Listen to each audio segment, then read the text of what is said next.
Hey there, listeners. Welcome to Socially Inclined, where we believe marketing should be simple, effective, and most importantly, affordable. In this episode, we'll be sharing expert tips and strategies to help you increase your visibility, engage more of your audience, and reach more clients than ever before. So if you're ready to take your online presence to the next level, keep listening because you're about to get socially inclined. Hey there, everybody. Welcome to the podcast. My name is Jess from Socially Inclined, and today I'm going to talk about 9 ways to make your business a 10. Now, what does that mean? 10 out of 10, man. That's what we're all after. Not particularly talking about 5-star reviews or anything like that, but just 9 super simple business tips that, if you apply them consistently, will really help you outshine your competitors and strengthen your position in your niche and in the digital world, which is frankly what this podcast is all about. So as business owners, man, we all want that edge, right? How do you stay ahead of your competition? Well, surprisingly, the key to long-term success isn't really in complex marketing strategies or super grandiose gestures, but really in duplicatable, simple, effective things that you can be doing and focusing on to drive your business forward. So 9 ways to make your business a 10 is going to really hit on those 9 things that are going to make a difference. And I'm really a sucker for this 10 out of 10 idea. You know, one of my favorite things is kind of a guilty pleasure, if you will, is when I see those "she's a 10 but" jokes that you see on social media, like she's a 10, but her sense of direction is a -2, or my personal favorite, she's a 10, but her to-do list is so long she needs a zip code for it, or silly things like that. But we're going to make your business today, we're going to make your business a 10 out of 10 without the buts. So here we go with the 9 things. First one's first, focus on your leads, not your sales. And that might seem simple, and you may say to yourself, well, yeah, of course, I'm a human-centered business. I focus on my client, and that's great. So this reminder is just do a gut check. Are you really putting leads first, or are you succumbing to the pressure of making sales, of getting ahead on social media, of growing your following, that maybe you are forgetting sometimes to put those leads first? It's really, really important to, when you find those leads, for you to help that lead not feel like a lead, right? We've all been there. We've all joined a list, or maybe we were compelled by someone's freemium or lead magnet. So yeah, we gave them our email address, and then immediately they hit us up with 15 emails trying to sell their stuff. And while that strategy does have its place, it does work in some niches still in 2023, it's a really good way to help someone feel like a lead and not a client, not a human. So while you're focusing on those leads over sales, I want you to go the extra mile and help those leads never feel like leads in the first place. And you'll do that as you listen to more of the Get Socially Inclined podcast and you learn more about attraction marketing and social selling and really service-based entrepreneurship. You will really become a natural at that strategy. So number 1, focus on your leads, not the sales. You will naturally give out a better vibe just by doing that. So number 2, don't sell products. You provide solutions. So this comes from the strategy of instead of being you're going for features. Maybe you want to always like, oh, well, my service can do this, or my service can do that. And instead of features, you need to be putting the solutions out there. What are the benefits that you're providing? because that is how people think about it. That's how your ideal client is thinking about it. That is how someone who sees you for the first time, whether it's social media or maybe on a billboard, they don't want to know about the product you sell. They want to know about the benefit they're going to get. They want to know the end result. They want to know what solution you're providing. So my second point is to make sure that you are providing solutions and not just selling products and services. And you can do that really easy by emphasizing how your product helps them achieve their goals or addresses that so important pain point. And to get to those pain points, I may be a little elementary here, but you've got to know the pain points. So let's back into it, right? How do you figure out your ideal client's pain point? Do a little research on your target audience. Create that customer avatar. Identify their needs. What are they? What's the thing they're struggling with that you can help them with? And then tailor your messaging accordingly. So, number 3, optimize your pricing. That sounds so fancy and so complex, but it's really not. This is just kind of a fancy marketing way of saying if you offer higher prices and you're trying to position your brand in that level of service, make sure that it aligns with what you're offering. For a premium brand, make sure that you're offering really exclusive benefits or really juicy things that are going to justify those higher prices. Because if not, then your pricing is not optimized. And if you're more value driven, make sure that you think about the potential benefits of strategic discounts and promos instead of just always positioning yourself as things being on sale. Next, make sure your phone number is available. So this is not, I will say, this is one of the 9 that not necessarily applies to everyone. There are certain niches or certain services that maybe you don't want a phone number. But believe it or not, there is still a very large customer base out there that prefers to reach you by phone over email or social media, or even if you have a super fancy support desk like we do at Socially Inclined, you can reach us, by the way. If you're ever on our website, sociallyinclined.com, you can reach us directly at the little chat bubble in the right side. So if you ever have any questions, feel free to go there and reach us. So if you have something fancy like that, that's great. But the reality is still that there's a good portion of people that would like to have a phone number to feel that accessibility to the people who are running the business, to get their questions answered so that they can really feel less like a number and, again, more like a lead, more like a soon-to-be customer, and more like a human, a person.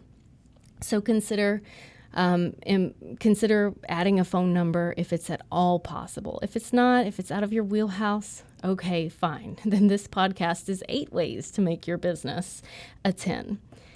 Next, this one is so good. This one's probably my favorite. So give something for nothing or very little. The caveat there is or very little. Okay, so you have loyal customers. You need to be showing your appreciation for them by providing extras, freebies. Maybe you are encouraging return visits with like a discount or something super exclusive to them. And doing that on a time, like with a time limit, will really incentivize people to join or to come back and use that service by creating that scarcity that's going to help drive them to your product or your service at a specific time. So you can really be strategic about how you do these freebies or do these extras by offering them during special sales or promotions or a particular time of the year. Maybe you always do this. Maybe it's something that you always do in December, and it's like your give back campaign. Thank you for being a loyal customer. I know a really great realtor here in Tampa, Florida, who does that by offering everyone who has ever allowed her to facilitate the purchase or the sale of their home, she gives them a really delicious pie from a local bakery. And that's such a nice gesture. Things like that is why she's a 10 out of 10 when it comes to realtors.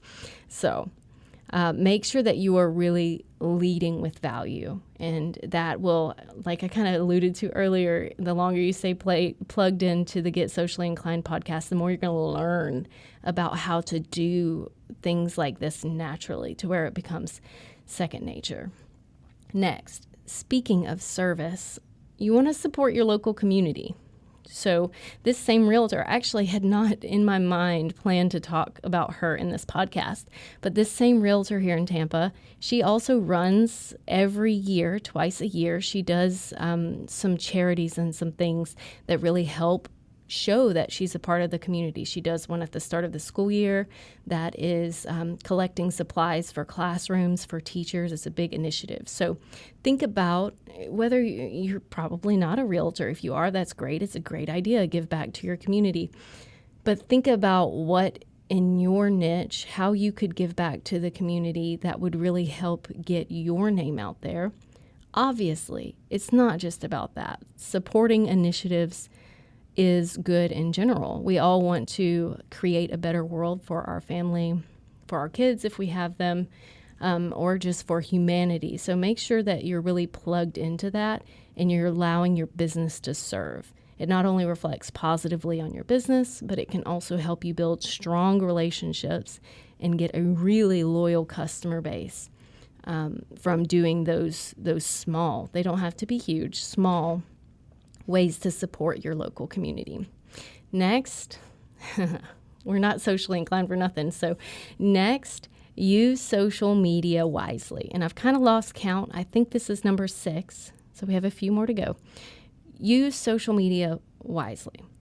What does that mean? You want to give your brand a personality. And if you've ever joined any live trainings with Julie and myself, you will know that she is famous for the statement, people do business with people. And that, she's famous for it because she absolutely crushes it in the marketing field, but it's so true. If you can figure out a way to humanize your brand on social media and develop a really distinct voice that engages with your audience in a real, genuine, relatable way, everything you touch is going to turn into gold. So you do that. I could do a whole podcast on what, and I probably will, on what that kind of content looks like. But in general, focus on sharing helpful, entertaining, informative content, and avoid coming across as overly promotional. And in that same vein, one of our first podcasts of season 2, the number one way to get more engagement, I talk about our proprietary posting strategy, the MVP strategy. Go back and listen to that season 2, episode 1, the number one way to get more engagement. And that will really shine some light on how to humanize your brand and how to really come across as genuine and relatable while getting you more engagement and helping you stoke that algorithm a little better. So next, number 8, you've got to own it. And by own it, I mean you got to own your niche. You've got to be the best you can be, and you got to keep working at you got to keep learning. When you stop learning, you're going to stop growing. So this number 8, own your niche, is really about making sure that you're preparing for opportunity. Success is where preparation and opportunity collide. Make sure that you really put yourself in a place to offer your unique value to your clients. Focus on a specific niche where you can. Niching down will always help you reach more of the right people, and you will quickly become known as an expert in that industry if you keep owning your niche. So it's so important, and it will increase your credibility and your customer loyalty tenfold. So get good, get better, and keep getting better for as long as you're in business. That's how you own your niche. And then finally, in a similar vein, make sure that you stay a little humble about it. We can always use a healthy dose of humility, even when we are excellent at what we do. Sometimes it can come across to maybe someone who's just kind of getting plugged into your world, or maybe they just came into your sphere on social media. Make sure you maintain that sense of humility and at least a aura of you're always trying to improve, which you should always be trying to improve anyway. And make sure that you continue to learn from other entrepreneurs like us here at Socially Inclined. You can always stand to level up your social media game, only because social media is always changing. It's always evolving. So that's a great place where you can start. Also, professional development books, seminars. As soon as you get complacent, you're going to stop growing and your business is going to start struggling. So make sure that you kind of keep learning to do so that you can move forward, and make sure that you stay humble about it as well, because you don't want to become one of tomorrow's outdated leaders or outdated leaders in your niche. So make sure you keep growing and evolving. All right. So that was 1 through 9. Make sure that no matter what you do, you always leave people with a good feeling about what you do, and that you're providing value when you put yourself out there. In the competitive world of business, it is the smallest things that make the biggest impact, right? Go the extra mile because it's never crowded there. Have you ever heard that? That's really what all 9 of these were about. You implement these 9 ridiculously simple tips, and it will help you outperform your competition. And it will also, more importantly than outperforming your competition, it will also lay the foundation for what we hope for you to be a very long-term success for your business. So make sure you embrace that continuous improvement, engage with your customers, and always be ready to adapt to the ever-changing landscape of running a small business in today's world. So with that being said, if you have any questions or you want to leave me any feedback, make sure you send me a message, email at podcast@sociallyinclined.com. I would love to hear what you have to say, and make sure that if you haven't yet, you hit that subscribe button, and we will look forward to seeing you on another podcast.